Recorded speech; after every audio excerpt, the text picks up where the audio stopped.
அடுத்து 6வது குறள் வந்து தொட்டனை தூறும் மணற்கேணி மாந்தருக்கு கற்றனை தூறும் அறிவு. இது வந்து எல்லா பகுதியிலையும் அப்படி இருக்குமான்னு சொல்ல முடியாது. ஆற்றுப்பாங்கான பகுதிகளில் நீர் இல்லாத காலத்திலே கூட அதை தோண்டினால் ஒரு அடி 2 அடி தூரத்தில் ஊற்று கிடைக்கும். நாங்கள் அது மாதிரி நிறைய அனுபவிச்சிருக்கிறேன். கரூர் பக்கத்தில் வேலாயுதம்பாளையம் என்று ஒரு ஊர் இருக்கிறது. அது பலருக்கு தெரிந்திருக்கும். இந்த கரை வந்து வேலாயுதம்பாளையம், தவுட்டுப்பாளையம், வேலாயுதம்பாளையம். அந்த பக்கம் வந்து பரமத்தி வேலூர், பொத்தனூர் இருக்கும். அந்த கரையிலேயே பொத்தனூர் இருக்கும், அந்த பக்கம் பரமத்தி வேலூர் இருக்கும். அதில் நான் வேலாயுதம்பாளையத்திலிருந்து மிதிவண்டியின் மூலமாக சென்று நாள்தோறும் காவிரியிலே குளிக்க செல்வது உண்டு. அப்படி குளிக்கிற போது அங்கே தோண்டினால் அது அகண்ட காவிரி, கொடுமுடியிலிருந்து அந்த இடம் வரைக்கும் அகண்ட காவேரியாக வரும். அப்ப அதை ஊற்றி எடுக்கிற போது நல்ல தண்ணீர், முதல்ல கொஞ்சம் அழுக்கா வரும். கொஞ்ச நேரம் போனோம்னா அது அந்த தெளியும். அந்த தெளிந்த நீரை அருந்துவது, அதை குளித்தவுடன் எங்க பெரியவங்க சொல்லுவாங்க, குளித்தவுடன் அந்த எந்த நீரில் தலையில் தண்ணீர் ஊற்றி கொள்கிறாயோ அந்த தண்ணீரை கொஞ்சம் குளித்து விட்டால் சளி பிடிக்காது என்று சொல்லுவாங்க அப்போ அந்த காலத்துல. அதனால அந்த குளித்து விட்டு ஆற்று தண்ணீரை குடிப்பதற்கு பயந்து கொண்டு ஊற்று தண்ணீரை குடிப்போம். அது மாதிரி ஒரு காலம். அங்கேருந்து ஒரு 10 கிலோமீட்டர் நினைக்கிறேன், ஒரு 10-12 கிலோமீட்டர் இருக்கலாம், கபிலர் மலை என்று ஒரு ஊர். அது இப்போ அது நாமக்கல் மாவட்டத்தில் இருக்கும், பழைய சேலம் மாவட்டம். அங்கே அந்த கோயிலுக்கு மலைக்கு செல்வதற்காக போன போது அங்கே இருக்கிற கேணி தான் முதலாக நான் ஒரு 300 அடி ஆழத்தில் ஒரு கேணி இருக்கிறது இந்த பகுதியிலே அப்படிங்கிறது எனக்கு தெரியும். எங்க ஊர்ல ஒரு 10-12 அடியில தண்ணி இருக்கும், காவேரி கரையில இருக்கிறதுனால. கேணி, வீட்டுக்கு வீடு கேணி. அந்த கேணிக்குள்ள வந்து ஒரு 10-12 அடியில அல்லது ஒரு 15 அடியில தண்ணி இருக்கும். கோடை காலத்துல கூட 20 அடிக்கு கீழே தண்ணி இருக்கும். கீழே 20 அடி தண்ணி இருக்கும். மேலே இருந்து பார்க்கிற போது நாம் அதை தண்ணீரை அந்த ராட்டை மூலமாக இறைக்கிற இது வந்து ரொம்ப குறைந்த நேரத்தில் மிகுதியான தண்ணீரை நாம் எடுக்க முடியும் என்பதற்காக இதை சொல்கிறேன். அப்படி அந்த கபிலர் மலையில் தான் பார்த்தேன். ஒரு சின்ன பாத்திரத்தை வச்சு எடுக்கிறாங்க, கொஞ்சம் தான் தண்ணி இருக்கு. அதை எடுத்துட்டாங்கன்னா மறுபடியும் எப்போ ஊறுதோ அப்பதான் கிடைக்கும். இவ்வளவு தண்ணி வறுமை இருந்தால் எப்படி இந்த மக்கள் செயல்படுகிறார்கள் என்பதை எல்லாம் நினைத்து பார்ப்பது உண்டு. அது பாறைகள்லாம் வெடிச்சிருக்கும். எங்க பகுதியில் மணல் பாங்கானது. அங்க வந்து பாறைகளை வேட்டு வச்சு 300 அடிக்கு கீழே இருந்து தண்ணீர் எடுப்பார்கள் கபிலர் மலையில. இப்ப எப்படி இருக்குங்கிறது தெரியல. நான் சொல்றது 1969. இப்போது அந்த பருகுவன் ஆர்வத்தனாக அந்த கல்வியிலே வேட்கையுடையவனாக இருக்க வேண்டும் என்பது மாணவர்களுக்கு சொல்லப்படுகிற முக்கியமான செய்தி. உங்களுக்காக தான் இந்த வகுப்பே நடைபெறுகிறது. அதனால மாணவர்கள் ஒவ்வொருவரும் பருகுவனன்னா இவெல்லாம் தண்ணி சாப்பிடலாமாங்கிறானே, அது மாதிரி இல்லாம பருகுவனன்னா ஆர்வத்தனாக மாணவர்கள் விளங்க வேண்டும் என்பதனாலதான் இந்த தொட்டனை தூறும் மணற்கேணி மாந்தருக்கு கற்றனை தூறும் அறிவு. தோண்ட தோண்ட எப்படி அது தண்ணீர் கிடைக்கிறதோ அதுபோல் உங்களுக்கு ஏற்கனவே அறிவு இருக்குது. அறிவை நீங்க வந்து இந்த படிக்கிறது எதுக்காகன்னா அந்த உங்களிடம் இருக்கிற அந்த ஊற்றை வெளிக்கொண்டு வருவதற்காக. அதான் தொட்டனை தூறும் மணற்கேணி. எப்படி தோண்ட தோண்ட தண்ணீர் வருகிறதோ அதுபோல் நீ படிக்கிற போது உன்னிடம் இருக்கிற அணிவானது வெளிப்படும் என்பதுதான் அங்கே கருத்து. ஆற்று பெருக்கற்று அடிசூடும் அண்ணாலும் ஊற்று பெருக்கால் உலகூட்டும் ஏற்றவருக்கு நல்ல குடி பிறந்தார் நல்கூர்ந்தார் ஆனாலும் இல்லையென மாட்டார் இசைந்து என்று நல்வழியிலே 9வது பாடல். இது அந்த இதுக்கு பொருத்தமான ஒரு பாடல். ஆற்று பெருக்கற்று அடிசூடும் அண்ணாலும் ஊற்று பெருக்கால் உலகூட்டும், அது உலக மக்களுக்கு அந்த தண்ணீரை கொடுக்கும் என்பதை அந்த பாடல் மூலமாக சொல்லுகிறார்கள். ஊருண் கேணி என்று அந்த காலத்திலே சொல்லுவார். ஊர் மக்கள் உண்பதற்கான தண்ணீர் ஊர் உண் கேணி என்று சொல்வார். வனப்பாங்கான இடத்து அமைந்து தோண்ட தோண்ட நீர் சுரக்கும் வட்டக்கிணறு என்று சொல்லுவது. புதுக்கோட்டை மாவட்டம் திருமயம் இந்த பகுதியிலெல்லாம் பார்த்தோம்னாக்க 2 ஊருணி இருக்கும். ஒரு ஊருணி என்பதுல வந்து ஊரணி ஊருணி என்று சொல்வார். ஊர் உணி என்றால் ஊர் மக்கள் குடத்திலே தண்ணீர் எடுத்துக்கொண்டு போய் அது தெளிந்த நீரோடையாக இருக்கும். அதுக்கு ஊர் காவல் உண்டு. அதுல வந்து மாடு குளிப்பாட்டுறது, இவன் இறங்கி சோப் போடுறது, இந்த மாதிரி வேலைலாம் வச்சுக்க கூடாது. அதுக்குதான் காவல் வைத்து இருப்பாரு. இன்னொரு இதுல வந்து மற்ற குளிப்பதற்கெல்லாம் பயன்படுத்துவார்கள். அதுக்கு ஊருணி என்று பெயர். அது ஊரணி, இது ஊருணி. மனிதனாக பிறந்த அனைவரும் எந்த அளவுக்கு மேலும் மேலும் கற்கிறானோ அந்த கற்க கற்க தன்னிடம் இருக்கிற அறிவானது மேலும் மேலும் வளரும். மிகுந்த சங்க இலக்கியங்கள்ல அதிகமாக பேசப்படுகிற பெருமாட்டி அவை பிராட்டி. அந்தம்மா சொல்லுது, கற்றது கைமண் அளவு கல்லாதது உலகளவு என்று. இப்போ அந்தம்மாவை எப்படி சொல்லுதுன்னா, இப்போ நாமெல்லாம் என்ன படிச்சிருக்கோம் அப்படின்னு பார்த்தா ஒன்றும் இல்லைங்கிறதான் பொருளாம். நீர் வளம் உண்டு, நில வளம் உண்டு, கல்வி வளம் உண்டு, உழைப்பவருக்கு நில வளம் வாய்க்கும், தோண்டுபவருக்கு நீர் வளம் வாய்க்கும், கற்பவருக்கே கல்வி வளம் வாய்க்கும் என்று சொல்வார்கள். கடப்பாறை போட்டோ வெடிகுண்டு வைத்தோ பாறை கிணறு தோண்டுவது போன்றது அன்று. இத்தொடுதல் கையாலும் மண்வெட்டியாலும் தோண்டும் அளவினது மண்ணுதல் செறிதல் செறிதல் அற்றது மண் அல் மணல். மணல் பாங்கான இடம் மண் அல் மணல், அதிலிருந்து நீராக வருவது என்பதை நாம் பார்க்கிறோம். அதன் அருகே சிற்றூரல், அதாவது கடல் பகுதியில பார்த்தீங்கன்னா சிறிய ஊரல் இருக்கும். கடல் தண்ணி உப்பா இருக்கும், அங்கிருந்து எடுக்கிற ஒரு சிறிது தொலைவில் வந்து தோன்றுமானால் அது ஊற்று நீர் சிறப்பாக. நான் அது மாதிரி அந்த கடல் பகுதியில் நான் உண்டு பார்த்ததில்லை. அதை இருக்கும் என்று நம்ம அருளாளர்கள் சொல்லுகிறார். வள்ளலார் சொல்லுகிறார், நான் படிக்கும்போது என்னை நான் அறியேன் என்கிறார் வள்ளலார். என்ன பொருள்? ஊன் படிக்கும், உயிர் படிக்கும், உளம் படிக்கும், உயிருக்கும் உயிரும் தான் படிக்கும். இங்க நம்ம மாணவர்கள்லாம் சொல்லுங்கம்மா, இந்த வாசகத்தை அப்படியே எழுதி இந்த இந்த 2 அடிகளையும் நன்றாக எழுதி வைத்துக் கொள்ளுங்கள். வள்ளலார் எப்படி உளம் ஒன்றி படித்திருக்கிறார். சில பேர் இந்த பையனுக்கு சரியா படிப்பு வரலன்னு சொல்லுவாங்க. வரலங்கிறதுலாம் இல்லை. இப்ப இவர் எப்படி சொல்றாரு பாருங்க, ஒரு ஆழமான அடிகள் இது. நான் படிக்கும்போது என்னை நான் அறியேன் அப்படின்னா என்ன பொருள்? நான் அப்படியே முழுதும் நான் உள்ளே தோய்ந்து விடுவேன் என்பதை அவர் சொல்கிறார். நான் படிக்கும்போது என்னை நான், அவர் பள்ளிக்கூடம் போக மாட்டேன்னவர், ஆனால் அவர் படிக்கிறார். அந்த பள்ளிக்கூட கல்வி அவருக்கு புலப்படவில்லை, படிக்கிறார். அது ஒரு சிறு பகுதி. பள்ளிக்கூடத்தை ஓராண்டுக்கு வைத்ததே பெரிய பாடத்திட்டம் நினைச்சுக்கிட்டு இருக்காங்க பல பேர். ஆனா அது மிக குறைந்தது. 1 மாதத்திற்கு உள்ள பாடத்தை தான் ஓராண்டுக்கு படிக்கிறோம். அதுக்கே 40 வாரத்துக்கு எடுக்க முடியாமல் திணறுகிறார்கள். இவர் வள்ளலாருடைய இந்த வரியை, இந்த 2 அடிகளையும் மனதிற்குள் நன்றாக புரிந்து கொள்ள வேண்டும். நான் படிக்கும்போது என்னை நான் அறியேன். ஊன் படிக்கும். அப்ப எப்படி அறிவாய்?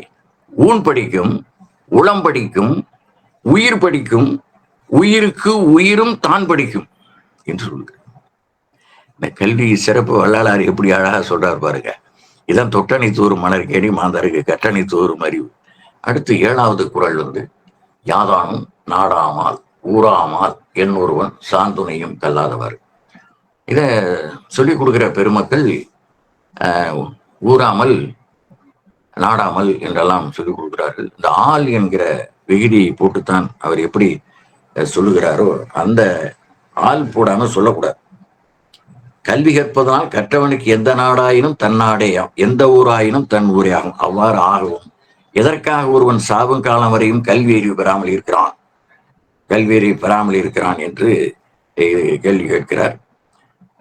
ஆள் என்ற 2மே அசைதான், அசை, அதுக்கு பொருள் கிடையாது. என்றாலும் ஏன் ஆள் சொல்கிறார் என்றால் அதை வலியுறுத்துவதற்காக. யாதானும் நாடாமல் என்றாலும் இலக்கணம் சரியா தான் வரும், ஊராமல் என்றாலும் சரியா தான் வரும். ஆனால் திருவள்ளுவர் அதனை ஆள் அசை போட்டு சொல்வதனுடைய நோக்கம் அதை அழுத்தம் கொடுப்பார். சாகிற வரைக்கும் இவன் இருக்கு எப்படி படிக்காம இருக்கிறான், நான் படிக்கவே இல்லை என்று சொல்கிறான் என்பதாகத்தான் அதை அந்த ஆள் என்கிற அசை நிலையை போட்டு அதற்கு அழுத்தம் கொடுக்கிறார். கல்விக்கு கொடுக்கிற அழுத்தம், சாகுமுறை கற்காமல் இருக்கிறானே என்று சொல்வதற்கான அழுத்தம் தான். ஆனால் இந்த இலக்கணம், இதனுடைய செய்யனுடைய தன்மையெல்லாம் புரிந்து கொள்ளாதவர்கள் அப்படியே சொல்லி கொடுக்கிறார். எனக்கு அதை கேட்கிற போது வேதனையாக இருக்கு. திருக்குறளை பால் அடிக்கிறார்கள். நாடாமல் ஊராமல் என்றே சொல்லி தொலைக்கிறார். பையன் தான் அப்படி சொல்றான்னு பார்த்தா அதை சொல்லி கொடுத்தவரை அப்படி அந்த பையன் என்ன பண்ணுவாப்பா, அவனை கெடுக்க கூடாது. யாதானும் நாடாமால் ஊராமால் என்னொருவன் சாந்துணையும் கல்லாதவாறு. இதே அசைநிலை என்று நீ சொல்லிக் கொடுக்கறது தப்பே இல்லை. ஆனா நீ முதல்ல நல்லா படிச்சுக்கிட்டு வந்து சொல்லிக் கொடு. அதை நீயே ஒழுங்கா படிக்காம ஊறாமல்னா என்ன, ஊற போட்டியா, அரிசி ஊற போட்டியா, உளுந்து ஊற போட்டியா, இப்படியா சொல்லி கொடுப்பாங்க? யாதானும் நாடாமால் ஊராமால் என்னொருவன் சாந்துணையும் கல்லாதவாறு அப்படி சொல்லிட்டு தான் அதே பொருள் புரியும். இது பொருள் சொல்ல வேண்டியதில்லை. இந்த குழந்தைகள் ஈஸியா மனப்பாடம் பண்ணிடும், மிக எளிமையாக மனப்பாடம் பண்ணி விடுவார். இந்த பாட்டை சொல்லி கொடுத்துருங்க. பின்னால வர்ற செய்திகள் இந்த யாது முறை யாவரும் கேளீர் என்பது எல்லாரும் சொல்லிடுறாங்க எளிமையா. அதுக்கு அடுத்த அடி தீதும் நன்றும் பிறர் தரவாரா. நமக்கு ஏதாவது ஒன்று எனக்கு மட்டும் ஏன் எப்படி ஆகுது அப்படின்னு பாமரன் போல ஒரு பிஹெச்டி கேட்குது, எனக்கு மட்டும் ஏன் இப்படிலாம் தப்பு நடக்குது அப்படின்னு. அப்ப அந்த இது அதனுடைய பொருள் உணர்ந்து படிக்கவில்லை என்பதனாலதான். சொல்லிய பாட்டின் பொருள் உணர்ந்து சொல்லுவார் செல்வர் மாணிக்க வாசகர். அந்த பொருள் உணர்ந்து படிக்காதனால அவனவன் வினைக்கு ஏற்ப வரும். அந்த இன்பத்தையும் துன்பத்தையும் சேர்ந்துதான் நுகர வேண்டும் என்கிற அடிப்படை தெரியாதனால எனக்கு மட்டும் உனக்கு மட்டும் தான் நடக்குது நீ நினைச்சுக்கிட்டு இருக்கிற. எல்லாத்துக்கும் இருக்கு, வெவ்வேறு விதமாக அந்த பிரச்சனைகள் இருக்கு, வெவ்வேறு விதமான சிக்கல்கள் இருக்கு, வெவ்வேறு விதமான இன்ப துன்பங்கள் இருக்கு. உனக்கு ஒரு மாதிரி இருக்கும், அவனுக்கு ஒரு மாதிரி இருக்கும். நாம நினைத்து கொண்டிருப்போம் நான் மட்டும் தான் துன்பப்படுகிறோம் என்று. ஒவ்வொருவருக்கும் ஒவ்வொரு மாதிரியாக வரும். உளப்பாங்கு சரியாக இருக்க வேண்டும். யாதானும் நாடாமால் ஊராமால் என்னொருவன் சாந்துணையும் கல்லாதவர் என்கிற குரல் நமக்கு சொல்லுகிறது. கற்றவர்க்கு எல்லா நாடுகளும் தம் நாடுகளே, எல்லா மக்களும் உறவினர்களே ஆகவும் கல்லாமல் காலம் போக்குவது ஏன் என்று அவர் சொல்லுகிறார். பள்ளிக்கூடத்துல சேர்ந்து கூட கற்காமல் இருப்பவர்கள் உண்டு. அதனாலதான் பள்ளிக்கூடத்துக்கு போனதுனாலே அவன் கற்றுவிட்டதாக கொள்ள முடியாது.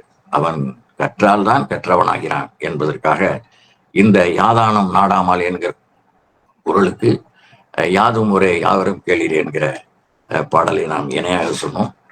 அதுவும் கல்வி இல்லை என்றால் என்ன ஆகும் என்பதை நாலடியார் மிக அழகாக சொல்லுகிறது. குஞ்சி அழகும் கொடுந்தானை கோட்டழகும் மஞ்சள் அழகும் அழகல்ல, நெஞ்சத்து நல்லம் யாம் என்னும் நடுவு நிலைமையால் கல்வி அழகே அழகு என்று மனதளவில் உண்மையாக நடந்து கொள்கிறோம் என்னும் நடுவு நிலைமை என்கிற ஒழுக்கம் இல்லையானால் அதற்கான நன்னடத்தை தருவது கல்விதான் என்பதை இந்த பாடல் மூலமாக நாம் அறிந்து கொள்கிறோம்.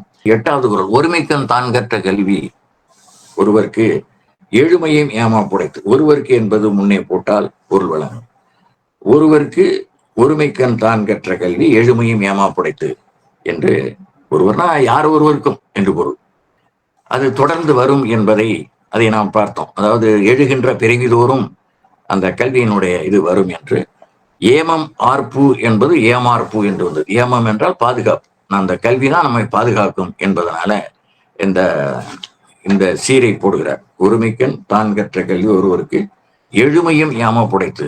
எழுகின்ற பிறவிதோறும் அல்லது ஏழு பிறப்பு எதை வேண்டுமானாலும் வைத்துக் கொள்ளலாம். இந்த பிரிவை வள்ளலார் சொல்வதை போல இந்த பிரிவிலேயே 7 படிவங்கள் இருக்கிறது என்று அவர் பருவங்களை பிரித்து சொல்லியிருக்கிறார். அந்த அடிப்படையிலையும் ஒரு மனிதனுக்கு கல்விதான் மிகவும் பாதுகாப்பாக இருக்கிறது என்பதை நாம் தெரிந்து கொள்ளலாம். ஒருவன் தான் செய்த குற்றத்தை தானே உணர்ந்த குற்றம் மீள வராமல் வாழ்வானேயானால் அவன் புதிய பிறப்பு அமைந்தவன் என்று திருவிக்கா போட்டுகிறார். சித்தம் திருந்தல் செத்து பிறத்தல் என்று ஒரு புறத்திருட்டு வழியாக அந்த பாடல் வரியை சொல்லுகிறார். அது குண்டலகேசியில இருக்கிறது. சித்தம் திருந்தல் செத்து பிறத்தல் என்று இந்த அடியின் பெயரே நூலின் பெயராகவும் அந்த புறத்திருட்டிலேயே கிடைத்திருக்கிறது. இது குண்டலகேசியிலே எடுத்துக்காட்டாக வந்த வரி. 390வது பாடலாக அதில் எடுத்துக்காட்டாக வந்த பாடல் இது. சித்தம் திருந்தல் செத்து பிறத்தல் என்கிற அடியை குண்டலகேசியிலே எடுத்துக்காட்டாக வந்த செய்தியாக இருக்கிறது. அதன் பிறகு ஒரு பாடல் அதிலே வருகிறது. பாளையாம் தன்மை சித்தும் பாலனாம் தன்மை சித்தும் காளையாம் தன்மை சித்தும் காமுறும் இளமை சித்தும் மீளும் வியப்பும் இன்னே மேல்வரும் மூப்புமாகி நாளும் நாம் சாகின்றோமால் நமக்கு நாம் அடாதது என்ன என்று எக்காலத்திலும் கற்காமல் இருக்கின்றவனை பார்த்தும் அதனாலே நீ ஒருமைக்கண் தான்கற்ற கல்வி எழுமையும் தொடரும் என்பதனால கல்வியை நீ சரியாக கற்றுக்கொள்ள வேண்டும் என்பதையும் இந்த குறள் மூலமாக நமக்கு சொல்லுகிறார். அந்த அறிவு அற்றம் காக்கும் கருவி என்பது கல்வி என்பதால், கல்வி ஒரு பருவத்தில் கற்றாலும் அக்கல்வி பின்னே வரும், எப்பருவங்களுக்கும் தொடர்ந்து வரும் என்பதையும் இந்த குறள் மூலமாக வலியுறுத்துகிறார். கல்வி, கல்லாமை, கேள்வி, அறிவுடைமை, இந்த 4மே முழுக்க முழுக்க கல்வி தொடர்பானதுதான். ஏன் கல்லாமல் இருக்கிறான் என்பதை கல்லாமையில நாம் பார்க்க போகிறோம். அதுக்கு அடுத்தது கல்வி கேள்வியில் சிறந்து விளங்குகிறவர்கள் என்று 2 சேர்த்து தான் சொல்லுவாங்க. வெறுமன நாம் படித்ததோடு மட்டுமல்லாமல் பெரியவர்கள் சொல்லுகிற அறவுரைகளையும் அறிவுரைகளையும் கேட்டாலும் அதுவும் நமக்கு சேருகின்ற கல்விதான் என்பதனால கல்வி, கல்லாமை, கேள்வி என்கிற 3ஓடு அதற்கு அடுத்தது அறிவுடைமை என்கிற 4ஐயும் சொல்றேன். பின்னால் அவரெல்லாம் பெரியாரை துணை கூடல், குற்றங்கடிதல், சிற்றினஞ்சாரம் எல்லாமே கல்வி தொடர்பானதுதான். என்றாலும் கூட இந்த 4 மிகவும் கல்வியில் இன்றியமையாதது என்பதை நாம் கணிக்க வேண்டும். 9வது குறள். தாம் இன்புறுவது உலகு இன்புறக் கண்டு காமுறுவர் கற்றறிந்தார் என்பதை கற்றறிந்தார் என்கிற கடைசி 2 சீர்களையும் முன்னாலே போட்டு கற்றறிந்தார் தாம் இன்புறுவது உலகு இன்புறக் கண்டு காமுறுவர் என்று மாற்றி அமைத்தால் அந்த குறளுக்குள்ளேயே பொருள் கிடைக்கும். கற்றறிந்தார் தாம் இன்புறுவது உலகு இன்புறக் கண்டு காமுறுவர். காமுறுவர் என்றால் விரும்புவர் என்று பொருள். மிகவும் விரும்புவர். நான் பெற்ற இன்பம் பெருகை வையகம் என்பதை போன்று நான் ஒரு இனிப்பு கட்டி சாப்பிட்டால் அந்த இனிப்பு கட்டி மற்றவர்களுக்கும் கிடைக்குமாறு செய்ய வேண்டும். அது அவரவர்களே நாவில் இட்டு அனுபவிக்க வேண்டும். நான் உண்டதனால் உங்களுக்கும் அந்த இனிப்பு வந்து விட்டது என்று சொல்லக்கூடாது. அதே போல் ஒரு செய்தியை நான் நன்றாக கற்று அதை சுவைத்தேன் என்றால் கற்றதன் அடையாளம் மற்றவர்களும் சுவைக்கிற மாதிரி அவர்களுக்கு சொல்லிக் கொடுக்க வேண்டும். அப்படி நானே கற்று நானே அனுபவித்துக் கொண்டு பிறருக்கு சொல்லாமல் விட்டுவிட்டால் பழங்காலத்திலே சொல்லுவார்கள் அவனுக்கு பிரம்மகத்தி தோஷம் பிடிக்கும் என்று. பிரம்மகத்தி தோஷம் என்றால் அவன் அப்படியே உம்முன்னு இருப்பான், யார்கிட்டையும் எதுவும் பேச மாட்டான். அது மாதிரி ஒரு தோஷம்.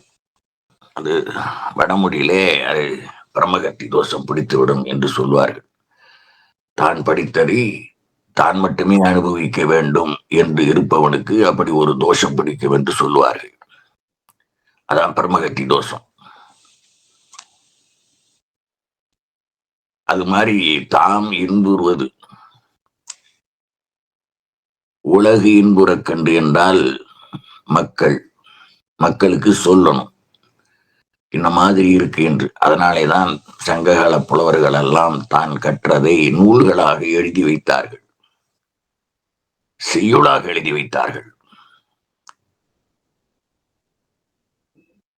நிறைய பேர் எழுதாமையும் போனார்கள். கற்றதை அவர்களோடவே போய்விட்டது. அதை பராமரிக்க தெரியாத பாவிகளாக நாம் இருக்கிறோம். அதனால ஏராளமான நூல்கள் எல்லாம் நம்மை விட்டு அழிந்தன. அதை பாதுகாக்கிற பண்பு இல்லாமல் போய்விட்டது. இந்திய நாட்டிலே ஏராளமான ஞானிகள், தெய்வ பிறவிகள் தோன்றினார்கள், இன்னமும் தோன்றிக் கொண்டேதான் இருக்கிறார்கள். அண்மையில கும்பகோணத்துக்கு பக்கத்துல ஒரு கிராமத்துல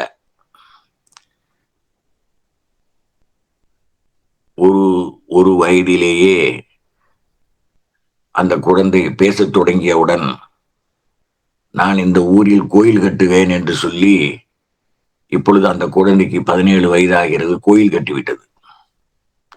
இது என்ன பெரிய செய்தியா என்று கேட்கிறீர்களா?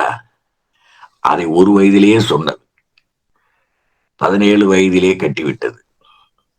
இது ஒரு பக்கம். ஆனால் அவருடைய வாயிலிருந்து கவிதைகள் வந்து கொண்டே இருக்கின்றன. எனக்கு இந்த இலக்கணம் எல்லாம் சரியாக இருக்கிறதா என்பது தெரியவில்லை. எனக்கு தோன்றியதையெல்லாம் சொல்ல சொல்ல மற்றவர்கள் எழுதி கொண்டிருக்கிறார்கள் என்று எனக்கு அந்த கவிதைகளை எல்லாம் பிழை திருத்தி அனுப்புங்கள், அதாவது ஏதாவது இலக்கண பிழை இருந்தால் அனுப்புங்கள் என்று. ஞான சம்பந்தர்லாம் அப்படி யாரையும் இது மாதிரி பிழை திருத்த சொல்லல, வள்ளலார் பிழை திருத்த சொல்லல. என்றாலும் இந்த சாமிகளுக்கு அப்படி ஒரு எண்ணம் வந்திருக்கிறது மிக இளம் வயதிலே. ஞானிகள் தோன்றிக் கொண்டே இருக்கிறார்கள் என்பதற்காக இதை சொல்லுகிறேன். இந்த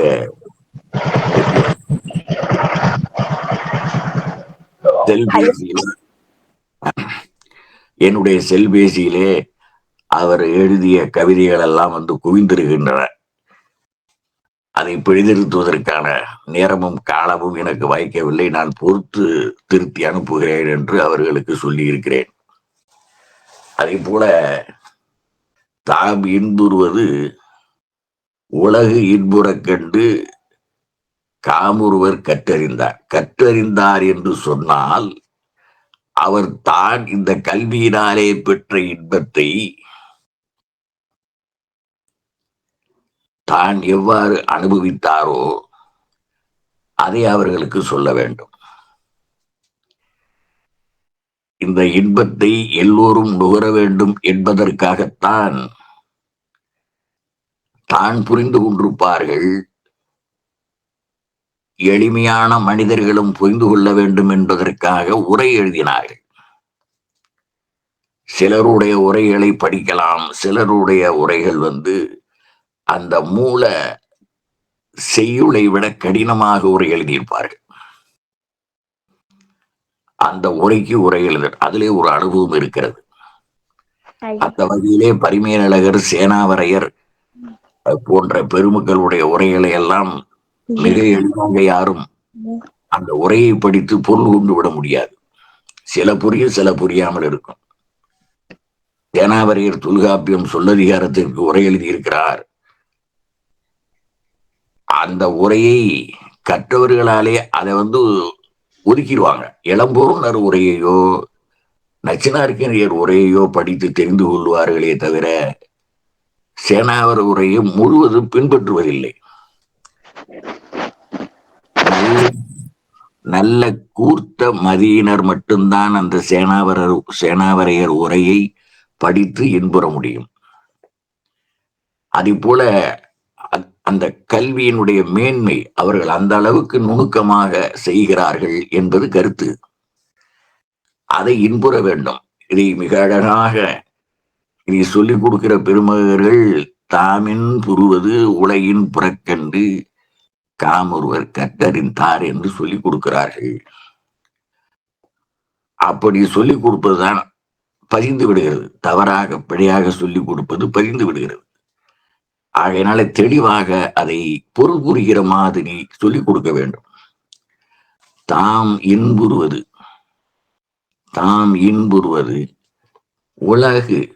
உலகு இன்புறக் கண்டு கற்றறிந்தார் காமுறுவர். காமுறுவர் கற்றறிந்தார். காமுறுவர் என்றால் மிகவும் விரும்புகிறவர்கள் என்று பொருள். இந்த உரைகள் எழுதினது ஒரு வகை. அடுத்து இவர் ஒரு ஊர்லயே போய் ஒரு சொற்பொழிவாளருடைய உரையை கேட்டிருப்பார். இது நான் மட்டும்தானே இந்த இன்பத்தை பெற்றேன், நம் ஊரில் உள்ள மக்கள் எல்லாம் பெற வேண்டும் என்று ஒவ்வொரு ஊரிலேயும் இலக்கிய மன்றங்களை அமைத்தார்கள். திருவள்ளுவர் கழகங்கள் தோன்றின, கம்பன் கழகங்கள் தோன்றின, இலக்கிய பேரவைகளும் இலக்கிய மன்றங்களும் தோன்றின. திருச்செங்கோடு கோயிலே சிலப்பதிகாரத்திற்கு மன்றம் தோன்றியிருக்கிறது. இப்படி இந்த மன்றங்கள் மூலமாக தாம் அனுபவித்ததை மற்றவர்களும் அனுபவிக்க வேண்டும் என்பதற்காக அந்த பெருமக்களை தங்கள் ஊருக்கு அழைத்து வந்து இந்த செய்திகளை என் ஊர் மக்களுக்கும் சொல்லுங்கள் என்று இந்த மன்றங்கள் மூலமாக மக்களுக்கு செய்வித்தார்கள். இதான் உலகு இன்புரை செய்தல். தான் மட்டுமே அனுபவிக்காமல் மற்றவர்களையும் அனுபவிக்க செய்தல் என்பது ஒரு மிகப்பெரிய உத்தி. அந்த அடிப்படையிலேயே தான் இந்த மன்றங்கள் எல்லாம் தோன்றின. தெளிந்த அறிவினர் இன்பமாம் என எண்ணி அக்கல்வியைப் போல விரும்பி கற்பர். ஒவ்வொரு வாழ்வும் உயிரிகளும் இன்பமே அடைய விரும்புகின்றன என்பது புலப்பட்டாலும் அவற்றிற்கு அறிவு மேம்பாடு இல்லாமையால் வெளிப்படுத்தல் உணர்வு வழியால் காட்டுவதை அல்லாமல் மொழி வழியால் காட்டுதல் திறம் வாய்ந்தன அல்ல. ஆனால் மாந்தர்தம் உணர்வை மொழியாலும் எழுத்தாலும் காட்ட வல்லராக உள்ளவர்கள். கற்றவர்கள் தன்னை சேர்ந்தவர்களையும் தான் பெற்ற இன்பத்தை போல மற்றவர்களும் பெற வேண்டும் என்று கொடுப்பார்கள் என்பது தாம் இன்புறுவது உலகு இன்புறக் கண்டு கற்றறிந்தார் காமுறுவர் என்ற குறளினுடைய விளக்கமாகும். அடுத்து 10வது குறள். விழிச்செல்வம் கல்வி ஒருவருக்கு மாடல்ல மற்றையவை. இது 10வது குறள். இந்த விழிச்செல்வம் என்பதை நாம 37வது அதிகாரம் 3வது குறளிலே பார்த்தோம். இந்த விழிச்செல்வம் என்றால் என்ன என்று. வேண்டாமை அன்ன விழிச்செல்வம். இதை கொண்டு கூட்டி பார்க்க வேண்டும். இந்த குறளுக்கு அந்த குறளுக்கு பக்கத்திலே 400வது குறளை போட்டுக்கொள்ளும்படி சொன்னேன். எவ்வளவு பேர் குறித்திருப்பீர்கள் என்று தெரியவில்லை. மாணவர்கள் இப்பொழுது குறித்துக் கொள்ளுங்கள். இந்த குறளுக்கு பக்கத்துல 363வது குறளை இணைத்து படிக்க வேண்டும் என்று. ஏனென்றால் இங்கே கல்வி கெடுதல் இல்லாத ஒன்று என்பதை சிறந்த செல்வம் என்று சொல்லுகிறார். ஐயா 349 363 வேண்டாமை அன்ன விழிச்செல்வம் என்று வரும். அதே போல கேடில் விழிச்செல்வம் கல்வி ஒருவருக்கு மாடல்ல மற்றையவை என்கிற குறள். ஒருவருக்கு என்கிற சீரை முதலிலே போட்டுக் கொள்ளுங்கள். ஒருவருக்கு கேடில் விழிச்செல்வம் கல்வி, மற்றையவை மாடல்ல. மற்றையவை என்றால் இந்த கல்வி தவிர வேறு செல்வங்கள் எல்லாம் செல்வங்கள் அல்ல என்பது பொருள். இந்த கல்வி செல்வம் என்கிற ஒன்றை பெற்றுவிட்டால் மீதி எல்லா செல்வங்களும் தானே வந்து அடையும் என்பது அதனுடைய கருத்து. கேடில் என்றால் கெடுதல் இல்லாத என்று பொருள். கேடில் என்பதற்கு கெடுதல் இல்லாத விழிச்செல்வம், சிறந்த செல்வம் கல்வி ஒன்றுதான் என்பதை இங்கே ஆணித்தரமாக அறைகிறார் திருவள்ளுவர்.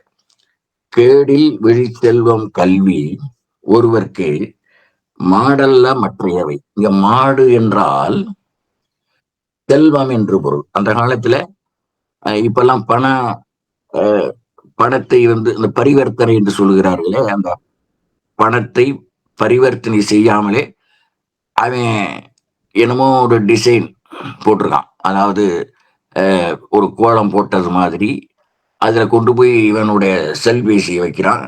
அது அவனுக்கு பணம் ஏறிடுது. அது மாதிரி அந்த காலத்துல பண்டமாற்று முறை இருந்தது. இவனிடம் இருப்பதை அவரிடம் கொடுப்பான், அவனுக்கு தேவையானதை இவன் பெற்றுக்கொள்வான். ரெண்டும் அவரவர்களிடம் இருக்கும். அதை போல இந்த செல்வம், மாடு என்றால் செல்வம் என்று பொருள். ஒருவர் இவர் பெரிய செல்வந்தர் என்று சொன்னா உங்ககிட்ட எத்தனை மாடு இருக்கு அப்படின்னு கேட்பாங்க. அவன் 100 மாடு இருக்குமா, அது என்கிட்ட 150 இருக்குமா. இதுல 2 பேர்த்துல 6 பணக்காரன்னா 150 வச்சிருக்கிறவன் பெரும் பணக்காரனா இருப்பான். இது மாதிரி இந்த மாடு என்றால் செல்வம் என்று பொருள். மாடு என்றால் பக்கம் என்று ஒரு பொருள். தொழுவம் என்பதை வீட்டுக்கு அருகிலேயே வைத்திருப்பார்கள், அதான் பக்கம். மாடு என்பதற்கு அந்த தொழுவம் என்று சொல்வது மாடு கட்டப்பட்டு இருக்கிற இடத்திற்கு தொழுவம் என்று சொல்லுவோம். அது வீட்டுக்கு பக்கத்திலே இருப்பதும் ஒரு காரணம். மாடு என்றால் பக்கம் என்று ஒரு பொருள், மாடு என்றால் பசு என்று ஒரு பொருள், மாடு என்றால் மாடு என்று ஒரு பொருள், மாடு என்றால் செல்வம் என்று பொருள். இப்படி பல பொருள்கள் இருக்கின்றன. இப்ப இங்கே விழிச்செல்வம் என்பது ரெண்டு இடத்துல திருவள்ளுவர் சொல்லுகிறார். ஒன்று 363வது குறள்ல வேண்டாமை என்ன விழிச்செல்வம், அதுவும் பெருசுதான். எனக்கு ஒண்ணும் வேண்டாம் அப்படின்னு சொல்றது மிகப்பெரிய செய்தி. எனக்கு என்னையா பண்ண போறேன், எனக்கு இருக்கியா இதெல்லாம் அப்படின்னு சொல்றாங்க இல்லையா, அத வேண்டாமை என்ன விழிச்செல்வம். வேண்டாம் என்று சொல்வதே அவன் பெரிய செல்வந்தன் என்று பொருள். அவனிடம் ஒன்றுமே இல்லை என்றாலும் கூட அப்படியான மனோநிலை வருவது ஒரு பெரிய செல்வம் என்பதனாலே அங்கே வேண்டாமை என்ற விழி செல்வம் என்று சொன்னார். இந்த வேண்டாமை என்ன விழி செல்வம் என்பதை இங்கே கேடில் விழி செல்வம் கல்வி என்று சொல்லுகிறார். இதுக்கு ஒரு கருத்து சொல்லுகிறேன், கேளுங்கள். உவே சாமிநாதையர் திருவண்ணாமலைக்கு சென்றார். அங்கே ரமணர் என்கிற பெருமகனார் அங்கே பெரிய குடில் அமைத்திருக்கிறார். இப்ப அவர் இல்லை, ரெண்டு பேருமே இல்லை. போன போது ஒன்றுமே படிக்காமல் அருப்புக்கோட்டை பக்கத்தில் இருக்கிற திருச்சூரியில இருந்து போனவர் தான் தன்னுடைய 12வது வயதிலேயே அவருடைய மனதிலே ஒரு தாகம் ஏற்பட்டது. அந்த பக்தி தாகம் இருக்கிறதே, அது அவரை நடந்தே அழைத்து சென்றது. திருச்சூரி எங்க இருக்குது, திருவண்ணாமலை எங்க இருக்குது, 600 கிலோமீட்டர் தூரம் வரைக்கும் நடந்தே சென்ற அந்த பெருமகனார் அங்கே ஒரு குடில் அமைத்து இன்று உலகத்தின் பல்வேறு பகுதிகளில் இருந்தெல்லாம் அந்த குடிலுக்கு வந்து வழிபாடு செய்து செல்லுகிறார்கள். பல்வேறு சமயத்தினர், பல்வேறு நாட்டினர், பல்வேறு மொழியினர் வந்து செல்லுகிறார்கள். அந்த குடிலுக்கு சாமிநாதையர் சென்றார். நாம் நாடெல்லாம் தேடி தேடி அலைந்து இந்த அரிய செல்வங்களை எல்லாம் நாம் இந்த மக்களுக்கு கொடுத்திருக்கிறோம். ஆனால் இந்த பெருமகனார் பக்தி என்கிற ஒரு செல்வத்தை மக்களுக்கு தன்னுடைய அருளினாலே வழங்கி வருகிறார் என்பதை கருதி நாமும் இந்த துறவு நிலைக்கு சென்று விட்டால் என்ன என்று கருதினார். அப்படி கருதிய ஐயர் ரமண மகரிஷியிடம், ஐயா, நானும் உங்களை போல் துறவியாக வேண்டும் என்று விரும்புகிறேன் என்று சொன்னார். அவர் மெல்ல சிரித்தார். ரமணர் அவர் சொல்லுகிறார், கேடில் விழி செல்வம் கல்வி, அத்தகைய செல்வத்தை நீங்கள் ஓயாது நாடு முழுவதும் தேடி தேடி சென்று அதை குவித்து வருகிறீர்கள். அந்த தமிழுக்கு நீங்கள் செய்கிற தொண்டு இருக்கிறதே, அதுவே ஒரு துறவுதான். நீங்கள் வீட்டையெல்லாம் நினைத்திருந்தால் இப்படி செல்வீர்களா? இது எவ்வளவு பெரிய துறவு. இதை விட அமெரிக்காவில் இன்னைக்கு 19ஆம் தேதின்னு நினைக்கிறேன், இங்க இந்தியாவிலதான் 20ஆம் தேதி. நேற்றைய தொடர்ச்சி இந்தியாவிலே 19 சாமிநாதையர் பிறந்த நாள். இந்த அமெரிக்காவிலே இது இன்று 19ஆம் தேதி தான் என்று கருதுகிறேன். ஆகையினாலே அந்த சாமிநாதையரை நீங்கள் தான் பெரிய துறவி என்று மிகப்பெரிய மகானாக விளங்கிய ரமண மகரிஷியே சொன்னார் என்றால் இதைவிட என்ன பெரிய செயல் வேண்டும், என்ன செய்தி வேண்டும்? அப்படி அவர் கேடில் விழி செல்வம் கல்வி என்பதற்கு அவருக்கு ஒரு அங்கீகாரம் வேறு. அவர் எத்தனையோ பட்டங்கள் பெற்றார். மகோபாத்தியாய என்கிற பட்டத்தை ஆங்கிலேயர்கள் கொடுத்தார்கள். 1906 ஆங்கிலேயருடைய ஆட்சி. அந்த காலத்திலேயே தன்னுடைய 61ஆம் வயதிலே இந்த பட்டத்தை அவர் பெற்றார். ஆங்கில அரசாங்கத்திடமிருந்து பெற்றார். மதிப்புறு முனைவர் பட்டமும் பெற்றார், டாக்டர் பட்டம் பெற்றார். டாக்டர் உவே சாமிநாதையர் மகோபாத்தியாய, பேராசிரியருக்கெல்லாம் பேராசிரியர். அப்படிப்பட்ட அந்த பட்டத்தை எல்லாம் ஆங்கிலேய அரசிடமிருந்து பெற்ற பெருமகனார் உவே சாமிநாதையர். அவரை பார்த்து மிகப்பெரிய மகரிஷியாக விளங்கிய ரமணர், நீங்கள் தான் பெரிய துறவி, வீட்டை துறந்து காடுமேடெல்லாம் சென்று இப்பொழுது போல எந்த வசதியும் இல்லாத காலம். பல இடங்களில் பசியாய் பட்டினியாய் வெயிலென்றும் மழையென்றும் பனியென்றும் பாராமல் நடந்து நடந்து அவர்கள் செய்த புண்ணிய செயல் இருக்கிறதே, அளவிடற்கரிய ஒன்று. அதை தன்னுடைய நுண்மான் நுழைபுலத்தினாலே ரமண மகரிஷி அறிந்ததன் கரணியமாக அவர் இவ்வாறு புரிந்தார் என்பால், இந்த கேடில் விழி செல்வம் கல்வி என்பதை நாம் எவ்வாறெல்லாம் நினைத்து பார்க்க வேண்டும் என்பதற்காக நான் இந்த செயலை சொல்கிறேன். மாடு செல்வம் என்னும் பொருளுக்கு உரியதாயதால் அதற்கு ஒரு உதாரணம் உண்டு. மின்னாற்றலை குதிரைத்திறன் என்று அறிவியலார் அளந்து பெயரிட்டதைப் போல ஆயரும் உழவரும் கொண்ட வளத்தை மாடு கொண்டே அளவிட்டதால் மாடு செல்வ பொருள் தந்தது என்று ஒரு குறிப்புரை இருக்கிறது. மின்னாற்றலை இத்தனை குதிரை திறன் என்று சொல்வார்கள். நீங்க பாருங்க, அதை அளவிடுவதை கூட இயற்கையின் அடிப்படையிலே தான் அதை குதிரையின் மின்னாற்றல் என்று சொல்லி இருக்கிறார்கள். அப்போ உழவரும் ஆயர் என்பவர் மாடுகளை பாதுகாக்கிற கோனார். கோன் என்பது அரசனை போன்ற ஒரு சொல். அது அவன் செல்வந்தனாக இருக்கிறான். 100 மாடு 150 மாடு 200 மாடு வைத்திருக்கிறான் என்றால் அவன் ஒரு கோன். அதனாலதான் அவர் கோன் ஆர் என்று அவருக்கு பெயர். இதெல்லாம் காரண பெயர். உழவரும் இந்த கோனாரும் இந்த மாடுகளை வைத்து பேணியதனால் அவர் செல்வந்தர் என்று சொல்லப்பட்டார் என்கிற கருத்தோடு இந்த கல்வி அதிகாரம் எவ்வளவு மாணவர்களுக்கு உயர்ந்தது சிறந்தது என்பதை நாம் அறிந்து கொள்கிறோம். கேடில் விழி செல்வம் கல்வி ஒருவருக்கு மாடல்ல மற்றையவை. இதற்கான எசென்சியல் கல்வி ஒன்றே கேடிலா செல்வம் என்று புரிந்து கொள்ளுங்கள். இதை திரையில் காணலாம்.